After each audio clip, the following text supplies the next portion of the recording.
نحمده ونستعينه ونؤمن به ونتوكل عليه ونعوذ بالله من شرور أنفسنا ومن سيئات أعمالنا من يهده الله فلا مضل له ومن يضلل فلا هادي له وأشهد أن لا إله إلا الله وحده لا شريك له وأشهد أن محمدا عبده ورسوله أرسله بالهدى ودين الحق ليظهره على الدين كله ولو كره المشركون اللهم صل على محمد وعلى آل محمد كما صليت على إبراهيم وعلى آل إبراهيم اللهم بارك على محمد وعلى آل محمد كما باركت على إبراهيم وعلى آل إبراهيم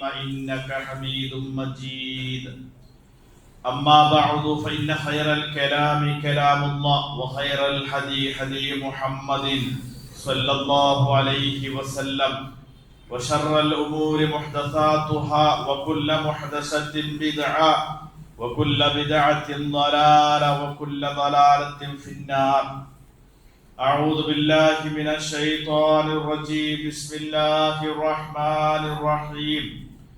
يا أيها الذين آمنوا اتقوا الله حق تقاته ولا تموتن إلا وأنتم مسلمون. يا أيها الناس اتقوا ربكم الذي خلقكم من نفس واحدة وخلق منها زوجها وبث منهما رجالا كثيرا ونساء واتقوا الله الذي تساءلون به والأرحام إن الله كان عليكم رقيبا. يا أيها الذين آمنوا اتقوا الله وقولوا قولا سديدا يصلح لكم أعمالكم ويغفر لكم ذنوبكم ومن يطع الله ورسوله فقد فاز فوزا عظيما. وأوفوا بعهد الله إذا عاهدتم ولا تنقضوا الأيمان بعد توكيدها وقد جعلتم الله عليكم كفيلا إن الله يعلم ما تفعلون. പ്രിയമുള്ള വിശ്വാസിനികളെ, ജീവിതത്തിന്റെ എല്ലാ രംഗങ്ങളിലും അല്ലാഹു സുബ്ഹാനഹു തആലയുടെ കൽപ്പനകളും നിർദ്ദേശങ്ങളും കഴിവിന്റെ പരമാവധി സൂക്ഷിച്ചു പാലിച്ചു തഖ്വയോടുകൂടി ജീവിക്കണമെന്ന് അതിന്റെ ഗൗരവത്തോടും പ്രാധാന്യത്തോടും കൂടി ഏവരെയും ഉണർത്തുകയാണ്, വസിയത്ത് ചെയ്യുകയാണ്. അല്ലാഹു സുബ്ഹാനഹു തആല ഇഷ്ടപ്പെട്ട രൂപത്തിൽ ജീവിക്കുവാനും അള്ളാഹുവിന്റെ തൃപ്തി കരസ്ഥമാക്കി ലോകത്തോട് വിട പറയുവാനും അള്ളാഹു നമുക്ക് തൗഫീക്ക് നൽകി അനുഗ്രഹിക്കുമാറാണ്. പരിശുദ്ധമായ റമദാനിന്റെ ഏറ്റവും അവസാനത്തെ വെള്ളിയാഴ്ചയിലും അതിന്റെ അവസാനത്തെ ദിനത്തിലുമാണ് നമ്മൾ നീങ്ങിക്കൊണ്ടിരിക്കുന്നത്. ഈ കഴിഞ്ഞ ഒരു മാസം അത്രയും നാം നിർവഹിച്ച മുഴുവൻ ആരാധന കർമ്മങ്ങളും അല്ലാഹു സുബ്ഹാനഹു വ തആല പൂർണ്ണമായി നമ്മിൽ നിന്ന് സ്വീകരിക്കുകയും അർഹമായ പ്രതിഫലം നൽകി നമ്മെ അനുഗ്രഹിക്കുകയും ചെയ്യുമാറാകട്ടെ. ഈ റമദാനിലൂടെ നമ്മൾ നേടിയെടുത്ത ആത്മീയമായ വിശുദ്ധി ജീവിതത്തിന്റെ എല്ലാ മേഖലകളിലും നിലനിർത്തിക്കൊണ്ടു പോകുവാനുള്ള തൗഫീഖും നൽകി അനുഗ്രഹിക്കുമാറാകട്ടെ. ഞാൻ ആമുഖമായി ഓതി വച്ചത് സൂറത്തു നഹ്ലിലെ 91-ാമത്തെ വചനമാണ്. പരിശുദ്ധമായ റമദാൻ നമ്മോട് യാത്ര പറയുമ്പോൾ ഒരു വിശ്വാസിയുടെ മനസ്സിലുണ്ടാകുന്ന ഏറ്റവും ഗൗരവപ്പെട്ട ഒരു വേദന എന്ന് പറഞ്ഞാൽ ശരിക്കും നമ്മളൊക്കെ മാനസികമായി അത് അനുഭവിക്കുന്നുണ്ട്. എന്ന് പറഞ്ഞാൽ ഒരു മാസക്കാലം നമ്മൾ ദൈവികമായ ഒരു വല്ലാത്ത സുരക്ഷിതത്വത്തിന്റെ ഉള്ളിലായിരുന്നു ജീവിച്ചിരുന്നത്.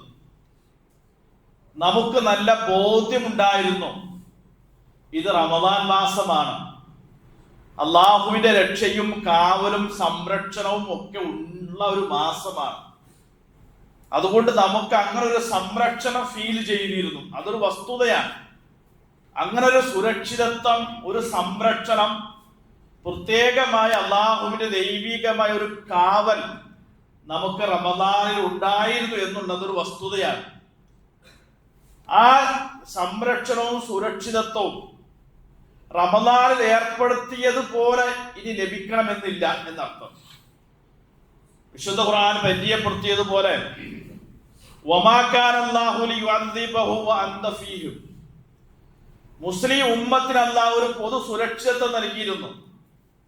അത് നബി സല്ലല്ലാഹു അലൈഹി വസല്ലമ ജീവിച്ചിരിക്കുമ്പോഴാണ് പറഞ്ഞത്, താങ്കൾ ജീവിച്ചിരിക്കുന്ന കാലമത്രയും പൊതുവായ ഒരു ദൈവിക ശിക്ഷ ഇറക്കി ഞാൻ നിങ്ങളെ നശിപ്പിക്കില്ല എന്ന് പറഞ്ഞ മുഹമ്മദ് നബി സല്ലല്ലാഹു അലൈഹി വസല്ലമയുടെ സാന്നിധ്യമുള്ളപ്പോൾ ഒരു ദൈവികമായ ശിക്ഷാ നടപടി മുസ്ലിം ലോകത്തേക്ക് വരില്ല എന്ന ഒരു സുരക്ഷിതത്വം അല്ലാഹു നമുക്ക് നൽകി. പക്ഷെ പ്രവാചകന്റെ യാത്രയോടുകൂടി ആ സുരക്ഷിതത്വം അവസാനിച്ചു. ഇപ്പൊ പ്രവാചകനില്ലല്ലോ. പക്ഷെ അല്ലാഹു സുബ്ഹാനഹു വ തആല നമ്മെ നിരാശരാക്കാതെ ഒരു വലിയ പ്രതീക്ഷയുടെ കാര്യം കൂടി അടുത്ത ആയത്തിൽ പറയുകയാണ്. വമാ കാന അല്ലാഹു മുഅദ്ദിബഹും വഹും യസ്തഗ്ഫിറൂൻ, നിങ്ങൾ ഇസ്തിഗ്ഫാർ നടത്തിക്കൊണ്ടിരിക്കുന്ന കാലമത്രയും ഞാൻ ദൈവികമായ ശിക്ഷ നിങ്ങളിലേക്ക് ഇറക്കി നിങ്ങളെ ഞാൻ നശിപ്പിക്കില്ല. അതൊരു സുരക്ഷിതത്വമാണ്. ഇസ്തിഗ്ഫാർ നടത്തുന്ന ഒരു സമൂഹം, ഒരു ജനത ജീവിച്ചിരിക്കുമ്പോൾ അവരിലേക്ക് ദൈവികമായ ഒരു നടപടി വരില്ല. അള്ളാഹു നൽകിയ സുരക്ഷിതത്വം ഇസ്തിഗ്ഫാർ ആയിരുന്നു എന്നാണ്. ഈ നീണ്ട ഒരു മാസക്കാലം നമ്മുടെ മനസ്സും ശരീരവും, നമ്മുടെ പള്ളികളൊക്കെ വളരെ സജീവമായിരുന്നു. ചെറിയ കുട്ടികൾ വരെ പള്ളികളിലൊക്കെ വന്നിരുന്ന 6-7 വയസ്സുള്ള കുട്ടികൾ വരെ രാത്രിയിലൊക്കെ വന്നിരുന്നിട്ട് ആ സമയത്ത് കൈകൾ ഉയർത്തി പ്രാർത്ഥിക്കുന്നത് കാണുമ്പോൾ ഞാൻ ആദ്യം കുട്ടികളൊക്കെ ഇപ്പൊ എന്ത് തെറ്റ് ചെയ്തതിന്റെ ബോധ്യത്തിന്റെ അടിസ്ഥാനത്തിലാണ് എന്താണ് ഒരു പടച്ചോരോട് പറയുന്നതെന്നാണ്. അങ്ങനെയാണ് കുഞ്ഞു മനസ്സ് പോലും പാകപ്പെട്ടു.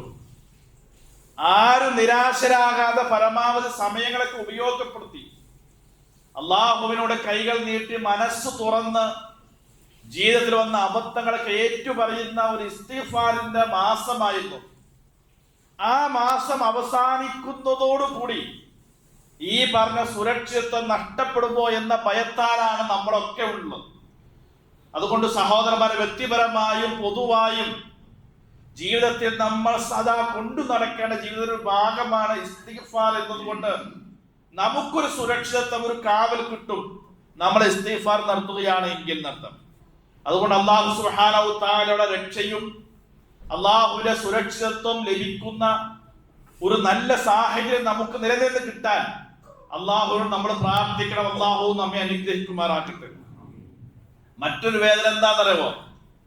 അത് ലോകത്തെ വിശ്വാസികൾക്ക് മാത്രമേ ഉണ്ടാവുകയുള്ളൂ. സൂറത്തുൽ മുഅ്മിനൂനിൽ പറയുന്നുണ്ട്, വല്ലദീന യുഅ്തൂന മാ ആതൗ, ഒരു കൂട്ടം വിശ്വാസികളെ പരിചയപ്പെടുത്തുകയാണ് അല്ലാഹു. അവർക്ക് ജീവിതത്തിൽ കിട്ടിയത് മുഴുവൻ അവർ അല്ലാഹുവിന് വേണ്ടി ചിലവഴിച്ചു. കിട്ടിയ സമ്പത്ത് അല്ലാഹുവിന്റെ മാർഗത്തിൽ ചിലവഴിച്ചവരാണ്. അവരുടെ ആരോഗ്യം അല്ലാഹുവിന്റെ മാർഗത്തിൽ ചിലവഴിച്ചവരാണ്. സമയം അല്ലാഹുവിന്റെ മാർഗത്തിൽ ഉപയോഗപ്പെടുത്തിയവരാണ്. അവർക്ക് കിട്ടിയ എല്ലാം അല്ലാഹുവിന്റെ തൃപ്തിക്കും പൊരുത്തത്തിനും വേണ്ടി ഉപയോഗിച്ച ഒരു കൂട്ടം ആളുകൾ.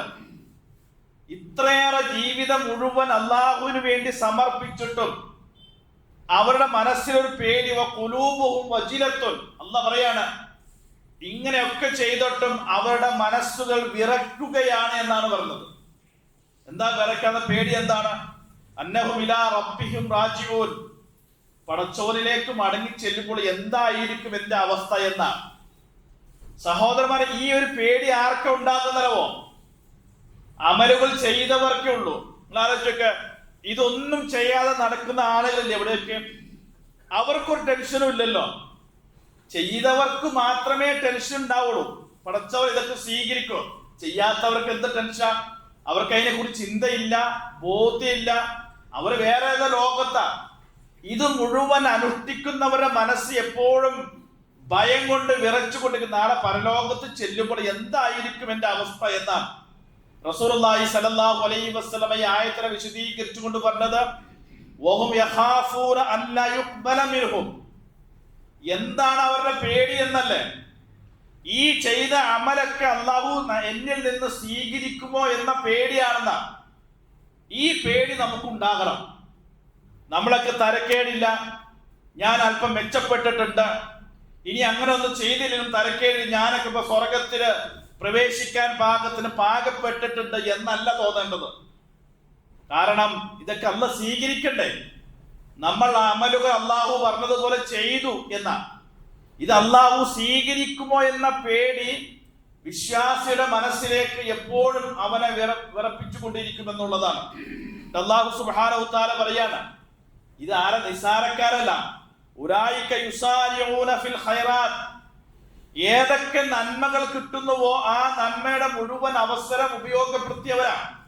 ഒരു സമയം പാഴാക്കാതെ നന്മ ചെയ്യാൻ കിട്ടുന്ന മുഴുവൻ അവസരം ഉപയോഗപ്പെടുത്തി എല്ലാ നല്ല നല്ല അവസരങ്ങൾ ഉപയോഗപ്പെടുത്തിയ ആളുകൾക്കാണ് ഇത് പേടി. ഇത് സ്വീകരിക്കുമോ, അള്ളാന്റെ മുമ്പിൽ ചെല്ലുമ്പോൾ എന്തായിരിക്കും എന്റെ അവസ്ഥ എന്ന ആ ഭയവും ആ വെപ്രാളവും ഒക്കെ വിശ്വാസിയുടെ മനസ്സിലുണ്ടാകും. ഖുർആൻ വിശ്വാസികളെ പരിചയപ്പെടുത്തിയത് എങ്ങനെയാണ്? വയദൂരനാ റഗ്ബൻ വറഹ്ബ. അവർ എന്നോട് പ്രാർത്ഥിക്കുക എപ്പോഴും പേടിയോടും പ്രതീക്ഷയോടും കൂടി ആയിരിക്കുന്ന. ഒരു ഭാഗത്ത് ഭയമുണ്ട്, മറുഭാഗത്ത് അല്ലാഹുവിന്റെ കാരുണ്യത്തെ കുറിച്ചുള്ള പ്രതീക്ഷയുമുണ്ട് എന്ന. യദൂന റബ്ബഹും ഖൗഫൻ വതമഅ. വിശ്വാസി എപ്പോഴും പ്രാർത്ഥിക്കുക ഭയത്തോടും പ്രതീക്ഷയോടും കൂടി ആയിരിക്കുമെന്നുള്ളതാണ്. നോക്കൂ, മരണരംഗം വിശദീകരിക്കുമ്പോൾ റസൂലുള്ളാഹി സ്വല്ലല്ലാഹു അലൈഹി വസല്ലം ഒരു ചെറുപ്പക്കാരനെ പരിചയപ്പെടുത്തുന്നുണ്ട്. അതാണ് ചെറുപ്പക്കാരൻ. ഒരു വിശ്വാസിയുടെ മനസ്സ് എന്തായിരിക്കുമെന്ന് പരിചയപ്പെടുത്തുകയാണ്. നബി സല്ലല്ലാഹു അലൈഹി വസല്ലമ പ്രവാചകന്റെ കാലഘട്ടത്തിൽ ചെറുപ്പക്കാരനായ ഒരു മനുഷ്യൻ രോഗബാധിതനായി കിടക്കുന്നുണ്ട് എന്ന വിവരം നബിക്ക് കിട്ടി. അയാൾ നബിയെ കാണാൻ ആഗ്രഹിക്കുന്നു. നബി സല്ലല്ലാഹു അലൈഹി വസല്ലമ ആ ചെറുപ്പക്കാരനെ കാണാൻ ചെല്ലുകയാണ്. നോക്കൂ, പ്രവാചകന്റെ വരവ് തന്നെ ആ ചെറുപ്പക്കാരന് വല്ലാത്ത ആവേശം കൊടുത്തു. ലോകത്തിന്റെ പ്രവാചകൻ തന്നെ സന്ദർശിക്കാൻ വരുന്നു എന്ന സന്തോഷം കൊണ്ട് മരണത്തിന്റെ മുമ്പിൽ നിൽക്കുന്ന ആ ചെറുപ്പക്കാരൻ വാചാലനായി. അപ്പൊ നബി സല്ലല്ലാഹു അലൈഹി വസല്ലം ചോദിച്ചു, കൈഫ തജിദുക, എങ്ങനെ ഉണ്ട് ഇപ്പോൾ എന്നാണ്. ഒരു രോഗിയോട് അതിൽ കൂടുതൽ ചോദിക്കാൻ പറ്റും, എങ്ങനെ ഉണ്ട് മോനെ എന്നാണ്. അപ്പൊ ആ ചെറുപ്പക്കാരന്റെ മറുപടി എന്താണെന്നറിയാമോ? അർജുല്ലാഹ യാ റസൂലല്ലാഹ്, അല്ലാഹുവിന്റെ റസൂലേ, എന്റെ മനസ്സിപ്പോൾ എവിടെയാണെന്നറിയാമോ? എത്രയും വേഗം ഈ ലോകത്തോട് യാത്ര പറഞ്ഞ് അല്ലാഹനെ കണ്ടുമുട്ടണം. എന്റെ മനസ്സിലെ ഏറ്റവും വലിയ കൊതി അതാണ്. ഈ ഭൗതിക ലോകത്തുനിന്ന് വിട പറഞ്ഞ് അല്ലാഹനെ കണ്ടുമുട്ടണം. അതാണ് എന്റെ മനസ്സിലെ ഏറ്റവും വലിയൊരു ആഗ്രഹം. പക്ഷേ മറുഭാഗത്ത് എന്റെ പാപങ്ങളെ കുറിച്ച് ഓർക്കുമ്പോൾ എനിക്ക് പേടിയുമുണ്ട് നബി എന്നാണ്. എനിക്ക് പേടിയുണ്ട് എന്റെ പാപങ്ങളെ കുറിച്ച് ഓർക്കുമ്പോൾ എന്തായിരിക്കും എന്റെ അവസ്ഥ എന്ന്. പക്ഷേ അല്ലാഹുവിനെ കണ്ടുമുട്ടാൻ ഞാൻ കൊതിക്കുന്നു എന്ന് പറഞ്ഞപ്പോൾ റസൂലുള്ളാഹി സ്വല്ലല്ലാഹു അലൈഹി വസല്ലം മനുഷ്യനോട് പറഞ്ഞു, ലാ യജ്തമിആനി ഫീ ഖൽബി അബ്ദിൻ മിസ്ലി ഹാദൽ മൗത്ത്. ഇതുപോലെ ഒരു രംഗത്ത്, മരണം മുമ്പിൽ കാണുന്ന ഒരു രംഗത്ത് ഒരു വിശ്വാസിയുടെ മനസ്സ് ഇതേ രൂപത്തിലാണെങ്കിൽ ഇല്ലാ അഅതാഹു അല്ലാഹു മാ യർജു. ആ മനുഷ്യൻ എന്താണോ കൊതിക്കുന്നത് അല്ലാഹു അയാൾക്ക് നൽകിയിരിക്കും. വആമനഹു മിമ്മാ യഖാഫ്. ഏതിനെ കുറിച്ചാണ് അയാൾ ഭയപ്പെടുന്നത് അല്ലാഹു അയാൾക്ക് നിർഭയത്വം നൽകിയിരിക്കുമെന്നാണ് റസൂലുള്ളാഹി സ്വല്ലല്ലാഹു അലൈഹി വസല്ലം ചെറുപ്പക്കാരോട് പറഞ്ഞു. അതുകൊണ്ട് നമുക്ക് യാതൊരു നിരക്കുമുള്ള നിരാശയും വേണ്ട. എന്താണോ പടച്ചവരെ കുറിച്ച് നമ്മൾ പ്രതീക്ഷിക്കുന്നത് ആ പ്രതീക്ഷക്കൊത്ത് അല്ലാഹു നമുക്ക് നൽകുമെന്നാണ്. എന്താണ് നമ്മെ കുറിച്ച് ഭയപ്പെടുന്നത് ആ ഭയം മാറ്റി നിർഭയത്വമുള്ള ഒരു സാഹചര്യം അല്ലാഹു സുബ്ഹാനഹു വ തആല നമുക്ക് നൽകുമെന്നാണ് റസൂലുള്ളാഹി സ്വല്ലല്ലാഹു അലൈഹി വസല്ലം വിശദീകരിച്ചത്. തീർന്നില്ല. വിശ്വാസിയുടെ ഈ ഭയവും ഈ പേടിയൊക്കെ എവിടം വരെ ഉള്ളൂ എന്നറിയാവോ? വിശുദ്ധ ഖുർആൻ വിശദീകരിച്ചത് വിശ്വാസികളുടെ മരണസമയത്ത് വരെ ഈ പേടി ഉണ്ടാവുള്ളൂ. എന്താകുമെന്ന് മരണത്തിന്റെ മുതൽക്ക് അങ്ങോട്ട് വിശ്വാസികൾക്ക് അത്തരത്തിലുള്ള ഒരു പേടിയുടെ സാഹചര്യം ഉണ്ടാകില്ല എന്ന സൂറത്തുൽ ഫുസ്സിലൂടെ ആ കാര്യം വിശുദ്ധ ഖുർആൻ വിശദീകരിക്കുന്നുണ്ട്. ഒരു വലിയ രംഗം വിശദീകരിക്കുകയാണ്. ഇന്നല്ലദീന ഖാലു റബ്ബുനല്ലാഹു സുമ്മസ്തഖാമു, തീർച്ചയായും ഒരു കൂട്ടം ആളുകൾ ഞങ്ങളുടെ റബ്ബ് അല്ലാഹു ആണെന്ന് പ്രഖ്യാപിക്കുകയും സുമ്മസ്തഖാമു, പിന്നെ ആ പ്രഖ്യാപനത്തിൽ സത്യസന്ധമായി ഉറച്ചു നിൽക്കുകയും ചെയ്ത ആളുകൾ, തതനസ്സലു അലൈഹിമുൽ മലായികത്തു, മരണസമയത്ത് മലക്കുകൾ അവരിലേക്ക് ഇറങ്ങി വരും. എന്നിട്ട് അവരോട് പറയും, അല്ലാ തഖാഫു, ഇനി പേടിക്കണ്ട. ഇത്രയും കാലം നീ പേടിച്ചില്ല, എന്താകൂന്ന് വിചാരിച്ച്. അല്ലാ തഖാഫു വലാ തഹ്സനു, ഇനി നീ അങ്ങോട്ട് പേടിക്കേണ്ടതില്ല.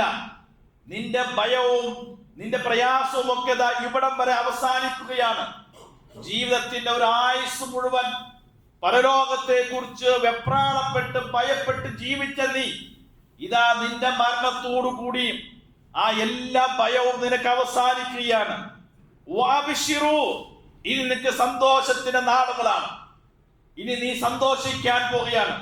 ബിൽ ജന്നത്തില്ലതീ കുന്തും തുഅദൂൻ, നിങ്ങൾക്ക് തരാമെന്ന് വാഗ്ദാനം ചെയ്യപ്പെട്ട സ്വർഗത്തെ കുറിച്ച് നിങ്ങൾ സന്തോഷിച്ചോ. ഇനി ആ പേടി വേണ്ട എന്ന് പറയുന്ന. നോക്കൂ, നമുക്ക് മാക്സിമം പേടി എവിടം വരെ ഉള്ളൂ എന്നറിയാം? മരണസമയത്ത് വരെ ഉള്ളൂ വിശ്വാസികൾക്ക്. അവിടെ നിന്ന് അങ്ങോട്ട് പേടിയില്ല എന്ന് പറഞ്ഞാൽ, അവിടം വരെ പേടിച്ച ഒരാൾക്ക് മരണത്തിന് ശേഷം പേടിയില്ല. അവിടെ മരണത്തിന്റെ സമയം വരെ അള്ളാഹുവിനെ ഭയപ്പെടാതെ ജീവിച്ചവർ മരണശേഷം ഭയക്കേണ്ടി വരുമെന്ന ഗൗരവപ്പെട്ട സംഗതി പറയാണ്. എന്റെ മലക്കുകൾ ഇവരോട് പറയാണ്, എത്ര വലിയ നിമിഷമാണ്. നോക്കും, നഹ്നു ഔലിയാഅകും ഫിൽ ഹയാത്തിദ് ദുനിയ വഫിൽ ആഖിറ, ഇഹലോകത്തും പരലോകത്തും ഞങ്ങളാണ് നിങ്ങളുടെ മിത്രങ്ങൾ. ഇഹലോകത്ത് നിങ്ങളുടെ ഒപ്പം ഞങ്ങൾ ഉണ്ടായിരുന്നു, നാളെ പരലോകത്ത് വരുമ്പോൾ നിങ്ങളുടെ കൂടെ സഹവസിക്കാൻ ഞങ്ങളുമുണ്ട്. അതുകൊണ്ട് പേടിക്കേണ്ടതില്ല. വലകും ഫീഹാ മാ തശ്തഹി അൻഫുസുകും, നിങ്ങൾ എന്താണോ റബ്ബിൽ നിന്ന് പ്രതീക്ഷിച്ചത് അത് നിങ്ങൾക്ക് വേണ്ടി തയ്യാറാക്കപ്പെട്ട് കഴിഞ്ഞിരിക്കുന്നു. വലകും ഫീഹാ മാ തദ്ദഊൻ, നിങ്ങൾ പരലോകത്ത് വരുമ്പോൾ എന്താണോ ആവശ്യപ്പെടുന്നത് നിങ്ങൾക്കത് ലഭിച്ചിരിക്കും എന്ന ഉറപ്പോടു കൂടിയാണ്. ഒരു കാര്യം കൂടി അവരോട് പറയുന്നുണ്ട്, നുസുലൻ മിൻ ഗഫൂരിർ റഹീം, കാരുണ്യവാനായ നിങ്ങൾ റബ്ബിന്റെ ഒരു വിരുന്നാണ് നിങ്ങൾക്ക് ലഭിക്കാൻ പോകുന്നത്. നിങ്ങൾ ആലോചിച്ച് നോക്കൂ, വലിയ വിരുന്നൊരുക്കി വിശ്വാസികളെ സ്വീകരിക്കാൻ റബ്ബ് സുബ്ഹാനഹു തആല തയ്യാറായിരിക്കുമെന്നുള്ളതാണ്. സഹോദരന്മാരെ, നമുക്ക് ആകെ പ്രതീക്ഷ അള്ളാഹുവിന്റെ ആ വിരുന്നിലേക്ക് ചെന്നെത്തുക എന്നത് മാത്രമാണ്. വിശുദ്ധ ഖുർആനിലെ സൂറത്തുൽ ഫജ്റിൽ അല്ലാഹു സുബ്ഹാനഹു തആല വിശ്വാസികളെ സ്വീകരിക്കുന്ന രംഗം വിശദീകരിക്കുന്നുണ്ട്. യാ അയ്യതുഹൻ നഫ്സുൽ മുത്മഇന്ന, സമാധാനമടഞ്ഞ ആത്മാവേ, മരണത്തിന് ശേഷം നിങ്ങൾക്ക് സമാധാനമാണ്. ഇർജിഇ ഇലാ റബ്ബികി റാദിയത്തൻ മർദിയ, നിങ്ങളെ കുറിച്ച് റബ്ബ് തൃപ്തിപ്പെട്ടിരിക്കുന്നു, നിങ്ങളും ആ റബ്ബിനെ കുറിച്ച് തൃപ്തി ഉള്ളവരായിരുന്നല്ലോ. ഫദ്ഖുലി ഫീ ഇബാദി വദ്ഖുലി ജന്നതി, നിങ്ങൾക്ക് അശേഷം ഭയപ്പെടേണ്ട, എന്റെ ഇഷ്ടപ്പെട്ട ദാസന്മാർ താമസിക്കുന്ന സ്വർഗത്തിലേക്ക് നിങ്ങൾക്കും പ്രവേശിക്കാം എന്ന് പറഞ്ഞ വിശ്വാസി സമൂഹത്തെ കാത്തിരിക്കും അല്ലാഹു സുബ്ഹാനഹു തആല എന്നാണ് ഖുർആൻ പരിചയപ്പെടുത്തുന്നത്. അപ്പൊ നമുക്ക് ആകെ ഒരു പ്രതീക്ഷ ഇതിലാണ്, അള്ളാഹുവിനെ കണ്ടുമുട്ടണം. നബി സല്ലല്ലാഹു അലൈഹി വസല്ലമ നോമ്പുകാരനെ കുറിച്ച് വിശദീകരിക്കുമ്പോൾ എന്താ പറഞ്ഞത്? ലിസ്സായിമി ഫർഹത്താൻ, വിശ്വാസികൾക്ക് രണ്ട് സന്തോഷത്തിലെ നിമിഷങ്ങളുണ്ട് എന്നാ. ഒന്ന് ഫർഹത്തുൻ ഹീന യുഫ്തിറു, നോമ്പ് തുറക്കുമ്പോഴും പെരുന്നാൾ ആഘോഷിക്കുമ്പോഴും എന്നാ. നമ്മൾ നോമ്പ് പിടിച്ച് ആ 6:36 ആകുമ്പോൾ ആ ഒരു ഗ്ലാസ് വെള്ളം ഇറക്കുമ്പോഴുള്ള ഒരു ആത്മീയമായ ഒരു അനുഭൂതിയില്ലേ, ആ സന്തോഷം അതിനേക്കാൾ 100 ഇരട്ടിയാണ് ഈ ഒരു മാസക്കാലത്തെ നോമ്പനുഷ്ഠിച്ച് പെരുന്നാൾ ആഘോഷിക്കുമ്പോഴുള്ള നമ്മുടെ ആത്മീയമായ ഒരു സന്തോഷമുണ്ട്. അത് അള്ളാഹു പരിചയപ്പെടുത്തുകയാണ്. രണ്ടാമത്തെ സന്തോഷം നിങ്ങൾക്ക് ബാക്കി വച്ചിട്ടുണ്ട് എന്ന ഏതാ? റബ്ബിനെ മനം നിറഞ്ഞ് നിങ്ങൾക്ക് കാണാൻ പറ്റുമെന്ന, മനസ്സ് നിറഞ്ഞ് അള്ളാഹുവിനെ നിങ്ങൾക്ക് കണ്ടുമുട്ടാൻ സാധിക്കും. നിങ്ങൾ ആ സന്തോഷം നിങ്ങൾക്ക് വേണ്ടിയും അള്ളാഹു സുബ്ഹാനഹു വ തആല ബാക്കി വച്ചിരിക്കുന്നു എന്നാണ് റസൂലുള്ളാഹി സ്വല്ലല്ലാഹു അലൈഹി വസല്ലം വിശദീകരിക്കുന്നത്. പ്രവാചകന്റെ സഹാബിയായിരുന്ന ബിലാൽ റളിയല്ലാഹുവിന്റെ ഒരു മരണ രംഗം ചരിത്രത്തിൽ പ്രസിദ്ധമാണ്. ബിലാൽ റളിയല്ലാഹുവിനെ പരിചയപ്പെടുത്തേണ്ട ആവശ്യമില്ലല്ലോ. അദ്ദേഹത്തിന്റെ മരണസമയത്ത് മരണവേദനയിൽ പ്രയാസപ്പെടുമ്പോൾ അദ്ദേഹത്തിന്റെ കൂടെ നിന്ന ഭാര്യ അറിയാതെ പറഞ്ഞു പോയി, വയാ ബിലാൽ, ബിലാലിന്റെ വേദനയെ എത്രയോ കഷ്ടമെന്ന് പറഞ്ഞു. എന്ന് പറഞ്ഞ മരണത്തിന്റെ അവസാനത്തെ സക്രാത്തിലാണ്. അദ്ദേഹം അനുഭവിക്കുന്ന വേദന കണ്ടപ്പോൾ ഭാര്യ പോലും അറിയാതെ പറഞ്ഞു പോയി. ബിലാൽ റളിയല്ലാഹു അൻഹു പറഞ്ഞു, അങ്ങനെ പറയരുത്, അങ്ങനെ പറയല്ലേ, എനിക്ക് ഇന്ന് ഒരു വേദനയുമില്ല. എന്താ കാരണം അറിയാമോ? ഞാൻ വളരെ സന്തോഷവാനാണ്. ഞാൻ ഇന്ന് ലോകത്തോട് വിട പറഞ്ഞു കഴിഞ്ഞാൽ നാളത്തെ ദിനത്തിൽ എനിക്ക് ഏറ്റവും ഇഷ്ടപ്പെട്ട എന്റെ റബ്ബിനെയും എന്റെ പ്രവാചകനെയും കാണാൻ ഞാൻ യാത്രയാവുകയാണ്. എന്റെ മനസ്സ് നിറയെ ആ സന്തോഷമാണെന്ന. നോക്കൂ, മരണത്തിന്റെ വെപ്രാളത്തിൽ പോലും അള്ളാഹുവിനെ കണ്ടുമുട്ടാനുള്ള ആ കൊതിയും പ്രവാചകന്റെ കൂടെ സഹവസിക്കുവാനുള്ള ആഗ്രഹവും നിമിത്തം ലോകത്തോട് വിട പറഞ്ഞ സഹാബത്ത്, അതാണ് വിശ്വാസിയുടെ മനസ്സിനെ ഞാൻ പറഞ്ഞത്. ആ ഒരു പ്രതീക്ഷയായിരിക്കണം നമുക്കുണ്ടാകേണ്ടത്. തീർന്നില്ല, ഇങ്ങനെയെല്ലാം പരലോകത്ത് ചെല്ലുമ്പോൾ ഒരു വിശ്വാസിയുടെ പരലോകത്തെ രംഗത്ത് അല്ലാഹു വിശദീകരിക്കുന്നുണ്ട്. അള്ളാഹു അത്തരം സൗഭാഗ്യവന്മാരിൽ നമ്മെ എല്ലാവരെയും ഉൾപ്പെടുത്തി അനുഗ്രഹിക്കുമാറാകട്ടെ. വുജൂഹുൻ യൗമഇദിൻ നാളിറ, ചില മുഖങ്ങൾ കണ്ണ് നട്ട് കാത്തിരിക്കുകയാണ്. അവരെ ആരെയാണ് പ്രതീക്ഷിക്കുന്നത്? അവരുടെ മുഖത്തേക്ക് നോക്കിയാൽ അറിയാം, കണ്ണിന്റെ ഇമ പോലും വെട്ടാതെ വളരെ പ്രതീക്ഷയോടുകൂടി അവർ കാത്തിരിക്കുകയാണ്.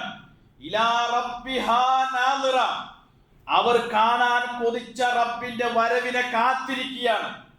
ജീവിതത്തിന്റെ ആയുസ് മുഴുവൻ ഇത്രയും കാലം കാണാൻ കൊതിച്ച രാജാതിരാജനായ അള്ളാഹുവിനെ കാണാൻ വേണ്ടി കണ്ണും നട്ട് കാത്തിരിക്കുന്ന ചില മുഖങ്ങൾ. അവരുടെ മുഖങ്ങളൊക്കെ പ്രകാശം കൊണ്ട് തിളങ്ങുകയാണ്. തീർന്നില്ല, അവര് മനസ്സ് തുറന്ന് ചിരിക്കുകയാണ് എന്നാണ് പറഞ്ഞത്. എന്തിനാ ചിരിക്കുന്നത്? കിട്ടാൻ പോകുന്ന, ലഭിക്കാൻ പോകുന്ന സൗഭാഗ്യത്തിന്റെ കാര്യങ്ങൾ അറിഞ്ഞിട്ട് മനസ്സും മുഖവും പ്രകാശിക്കുന്ന ആളുകൾ എന്നാണ്. അള്ളാഹുവിനെ കാണാൻ കൊതിച്ചിട്ട് പ്രകാശം കൊണ്ട് മുഖം നിന്ന് തിളങ്ങുമെന്നാണ് വിശുദ്ധ ഖുർആൻ പരിചയപ്പെടുത്തിയത്. നോക്കൂ, ഇതെല്ലാം ലഭിക്കണമെങ്കിൽ, അള്ളാഹുവിനെ മനസ്സ് നിറഞ്ഞ് അള്ളാഹുവിനെ കണ്ടുമുട്ടാൻ സാധിക്കണമെങ്കിൽ നമ്മൾ എന്താ ചെയ്യേണ്ടതെന്ന് അറിയാമോ? ഈ റമദാനിൽ നേടിയെടുത്ത ആത്മീയമായ വിശുദ്ധി ഉണ്ടല്ലോ, അത് തകർന്നു പോകാതെ കാത്തു സൂക്ഷിക്കണം. ഞാൻ ആമുഖമായി ഓതി വച്ച ആയത്തിൽ അല്ലാഹു സുബ്ഹാനഹു വ തആല ഗൗരവപൂർവ്വം പറഞ്ഞ സംഗതിയുണ്ട്. വഔഫു ബിഅഹ്ദില്ലാഹ്, നിങ്ങൾ അല്ലാഹുവോട് ചെയ്ത കരാറുകൾ പാലിക്കണം. എന്താ കരാർ എന്നറിയാമോ? അല്ലാഹുവേ, ഞാൻ ഒരുപാട് തെറ്റുകൾ എന്റെ ജീവിതത്തിൽ വന്നുപോയി, ഇനി ഞാൻ ആ തെറ്റിലേക്കില്ല, എനിക്ക് ബോധ്യപ്പെട്ടു, അതുകൊണ്ട് പഠിച്ചവനെ നീ സാക്ഷിയാണ് എന്ന് പറഞ്ഞാൽ നമ്മൾ തീരുമാനമെടുത്തത്. ഞാൻ നന്നായിക്കൊള്ളാം, ഈ ചൈതന്യം നഷ്ടപ്പെടുത്തില്ല എന്ന് അള്ളാഹുവിനെ സാക്ഷി നിർത്തി പറഞ്ഞതാ.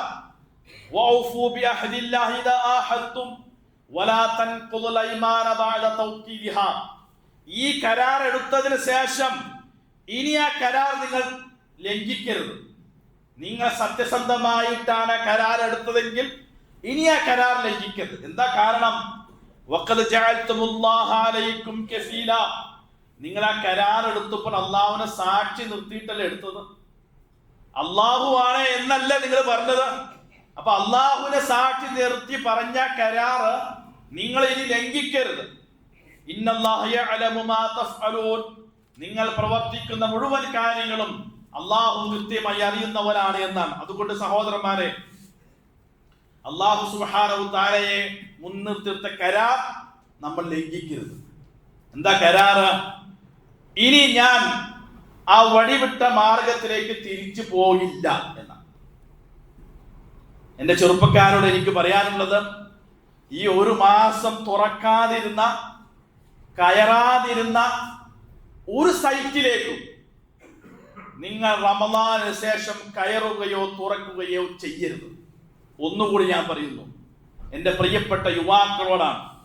ഈ റമദാനിൽ നിങ്ങൾ വേണ്ടെന്ന് വച്ച തുറക്കാതിരുന്ന ഒരു സൈറ്റിലേക്കും റമദാൻ കഴിഞ്ഞും നിങ്ങൾ കയറരുത്. നിങ്ങൾ അല്ലാഹുവിനെ സാക്ഷി നിർത്തിക്കൊണ്ടെടുത്ത കരാറാണ്.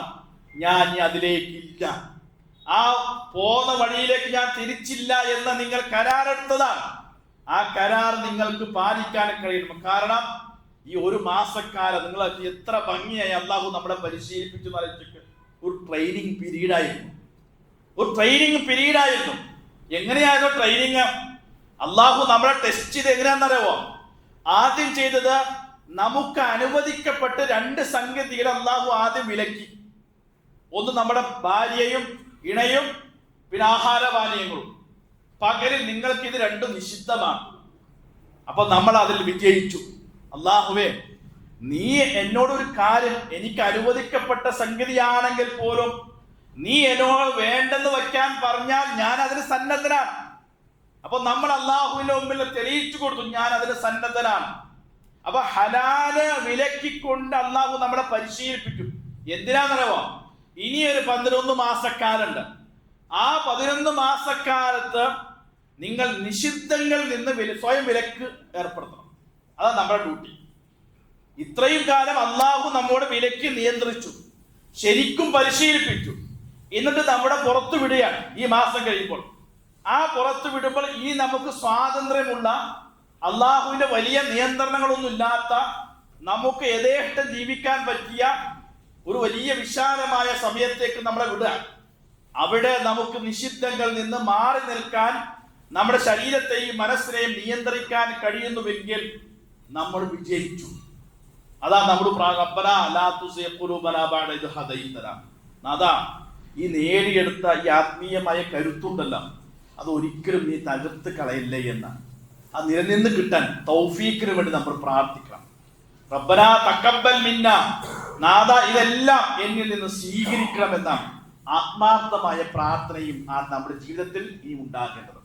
അതുകൊണ്ട് പ്രിയമുള്ളവരെ, റമദാൻ വിട പറയുമ്പോൾ നമ്മൾ നേടിയെടുത്ത ഈ ആത്മീയമായ ചൈതന്യവും കരുത്വം തുടർന്നുള്ള ജീവിതത്തിൽ നമുക്ക് ഒരു വലിയ കരുത്തായി നമ്മെ നയിക്കാൻ, നമ്മുടെ മുമ്പിൽ ഒരു വലിയ പ്രകാശമായി നിലനിർത്താൻ നമുക്ക് കഴിഞ്ഞാൽ, ഇവരാണ് പരലോകത്ത് വിജയിച്ച ആളുകളെന്ന് ഖുർആൻ പരിചയപ്പെടുത്തിയ സജ്ജനങ്ങളിൽ, സൗഭാഗ്യവാന്മാരിൽ ഉൾപ്പെടാൻ നമ്മൾ പരിശ്രമിക്കണം.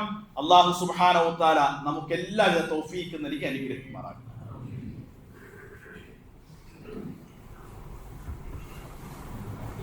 അൽഹംദുലില്ലാഹി റബ്ബിൽ ആലമീൻ വസ്സലാത്തു വസ്സലാമു അലാ അഷ്റഫിൽ മുർസലീൻ വഅലാ ആലിഹി വസഹ്ബിഹി അജ്മഈൻ. അമ്മാ ബഅദ്. ഒരിക്കൽ കൂടി അള്ളാഹുവിന്റെ കൽപ്പനകൾ പാലിച്ച് ജീവിക്കണമെന്ന് ഉണർത്തുകയാണ്. മഹാനായ ഉമർ റളിയല്ലാഹു അൻഹുവിനോട് അബൂബക്കർ സിദ്ദീഖ് റളിയല്ലാഹു അൻഹു മരിക്കാൻ നേരത്ത് ഉമർ റളിയല്ലാഹുവിന് കൊടുത്തൊരു ഉപദേശം. ആ ഉപദേശം എന്താണോ? ഇത്തഖില്ലാഹ യാ ഉമർ, ഉമറെ നീ അള്ളാഹുവിനെ സൂക്ഷിക്കണം കേട്ടോ. എന്നിട്ട് ബാക്കിയാണ് പറയുന്നത്, ഇന്ന ലില്ലാഹി അമലൻ ബിന്നഹാർ ലാ യഖ്ബലുഹു ബില്ലൈൽ. അള്ളാഹുവിന് പകലിൽ നീ ചെയ്തു തീർക്കേണ്ട അമലുണ്ട്, അത് നീ രാത്രി ചെയ്താൽ അള്ളാഹ് സ്വീകരിക്കൂല. രാത്രി, ഇന്ന ലില്ലാഹി അമലൻ ബില്ലൈൽ, അള്ളാഹുവിന് വേണ്ടി നീ രാത്രി ചെയ്തു തീർക്കേണ്ട കുറെ കാര്യങ്ങളുണ്ട്, അത് നീ പകല് ചെയ്താൽ അള്ളാഹ് സ്വീകരിക്കില്ല കേട്ടോ പറയുന്ന. ഇത് നമുക്ക് വലിയ വിഷയമാണ്. പകല് അള്ളാഹുവിന് ചെയ്തു തീർക്കേണ്ട ബാധ്യത പകല് ചെയ്താലേ സ്വീകരിക്കുകയുള്ളൂ, അത് രാത്രി ചെയ്താൽ സ്വീകരിക്കില്ല. രാത്രി ചെയ്യേണ്ട ബാധ്യത അത് രാത്രി ചെയ്താലേ സ്വീകരിക്കുള്ളൂ, പകല് ചെയ്താൽ സ്വീകരിക്കില്ല. റമദാനിൽ ചെയ്യേണ്ടത് റമദാനിൽ തന്നെ ചെയ്യണം. അത് റമദാൻ കഴിഞ്ഞ് ചെയ്താൽ സ്വീകരിക്കണമെന്നില്ല എന്നായി പറഞ്ഞിട്ടാണ്. അതുകൊണ്ട് നമ്മൾ ഏതൊക്കെ കാര്യങ്ങൾ എപ്പോൾ ചെയ്യേണ്ട സമയത്ത് അതാത് സമയത്ത് അത് തന്നെ ചെയ്താൽ മാത്രമേ സ്വീകരിക്കപ്പെടുകയുള്ളൂ എന്ന ഗൗരവപ്പെട്ട സംഗതി നമ്മൾ തിരിച്ചറിയണം. അല്ലാഹു സുബ്ഹാനഹു വ തആല നമുക്കതിനെല്ലാം തൗഫീഖ് നൽകി അനുഗ്രഹിക്കുമാറാകട്ടെ. രണ്ട് കാര്യങ്ങൾ ആദ്യം അറിയിക്കുകയാണ്. ഒന്ന്, നമ്മുടെ കളക്ഷനാണ്. യതീം റിലീഫിന് വേണ്ടി നമ്മൾ നടത്തുന്ന കളക്ഷൻ, അത് കുറച്ച് നമ്മൾ പ്രതീക്ഷിച്ചേക്കാൾ ഫണ്ട് കൂടുതൽ ചിലവായിട്ടുണ്ട്. അതുകൊണ്ട് ഇന്നത്തെ കളക്ഷൻ പൂർണ്ണമായും ആ യതീം മക്കൾക്ക് വേണ്ടി ഉള്ളതാണ്. കാര്യമായി റമദാൻ അവസാനത്തെ വെള്ളിയാഴ്ചയിൽ ആ ഫണ്ട് നിങ്ങൾ നൽകി സഹായിക്കണം. മറ്റൊന്ന്, നമ്മുടെ ഈദ്ഗാഹ് ഇൻഷാ അല്ലാഹ് 7/15 കലൂർ സ്റ്റേഡിയത്തിലാണ് പെരുന്നാൾ ദിവസം. നമ്മുടെ പള്ളിയിൽ ഉറുദു ഭാഷയിലുള്ള ഖുത്ബ ഉണ്ടായിരിക്കും. 7:30 കഴിയുന്ന ആളുകൾ അതിൽ പങ്കെടുക്കണം എന്നറിയിക്കുകയാണ്. നമുക്ക് മറ്റൊന്നുള്ളത് നമ്മുടെ പ്രാർത്ഥനകളാണ്. നമ്മൾ ഒരുപാട് ആളുകൾ ദുആ കൊണ്ട് വസീയത്ത് ചെയ്തിട്ടുണ്ട്.